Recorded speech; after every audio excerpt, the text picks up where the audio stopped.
The Story Dragon podcast presents The Leprechaun That Stole My Video Game.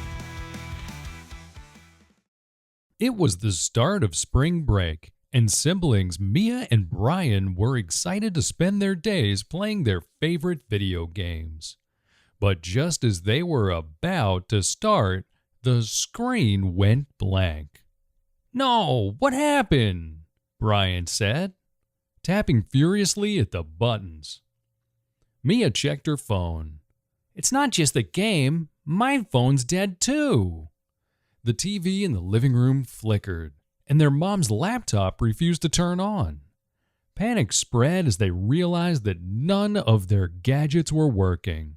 "Maybe it's a power outage," Brian suggested, but the lights were still glowing. It wasn't the electricity. Something strange was going on. The siblings decided to investigate. As they inspected the back of the TV, Mia noticed something odd. A faint trail of shimmering green dust. "Leprechaun dust!" Mia gasped. "Leprechauns? Like from stories?" Brian scoffed. "Exactly. They're greedy little creatures, and they love gold. They stole Auntie Ella's jewelry last year, and we found this green dust leading right from her jewelry box out the window." Mia pulled out their mom's old science book, and flipping through the pages, she stopped at one titled Metals and Electronics. "Gold!" she exclaimed. "It says right here that tiny amounts of gold are used in phones, computers, and even gaming consoles because it's a great conductor for electricity. The connectors on circuit boards, tiny wires inside the processors, and even the charging ports use gold to keep everything running smoothly. It doesn't rust like other metals either, so it keeps the devices working longer.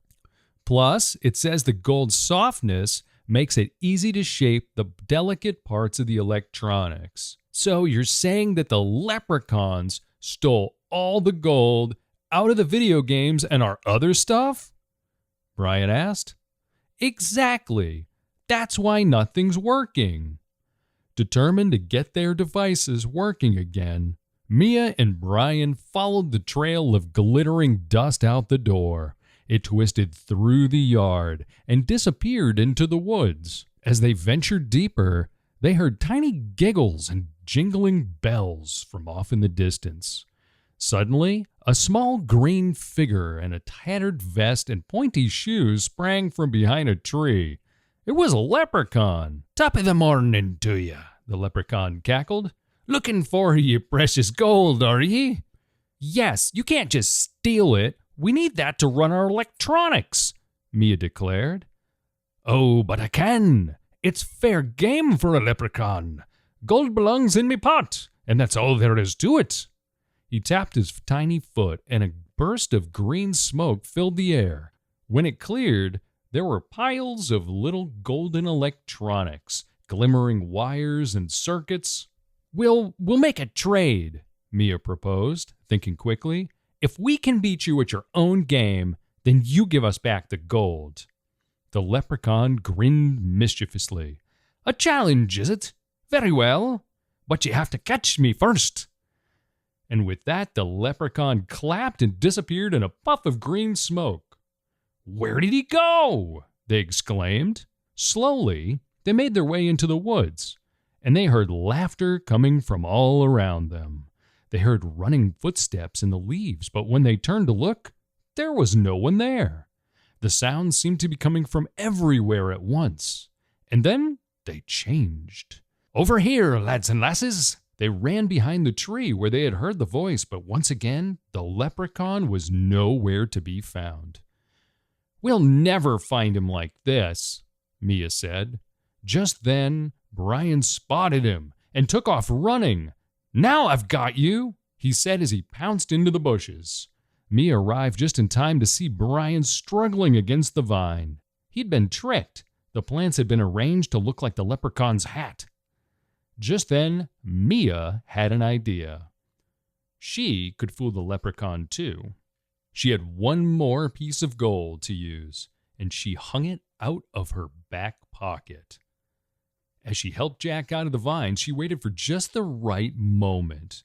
She saw the shadow growing larger on the tree in front of her as the leprechaun approached silently to get the gold. Aha! She grabbed his wrist with her fast reflexes. No, no, it's mine. I won't give it to ye. Mia smiled. It's a candy bar wrapper, so you can keep it.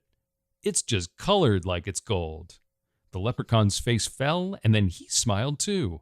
I am a greedy one, I am. But it's me favorite color, so I'll keep it close. Well, a deal's a deal. You've caught me, so let's play a game. He clapped his hands, and a golden maze sprouted from the ground. Make it through the maze and solve my riddles, and the gold is yours. Mia and Brian exchanged determined looks. They rushed into the twisting maze. At the first fork, a glowing sign appeared. I conduct, but I'm not a train. I shine, but I'm not a star. What am I? Gold, Mia answered without hesitation. The path ahead opened up. Further along, they encountered another riddle. I'm precious and rare. In circuits I hide.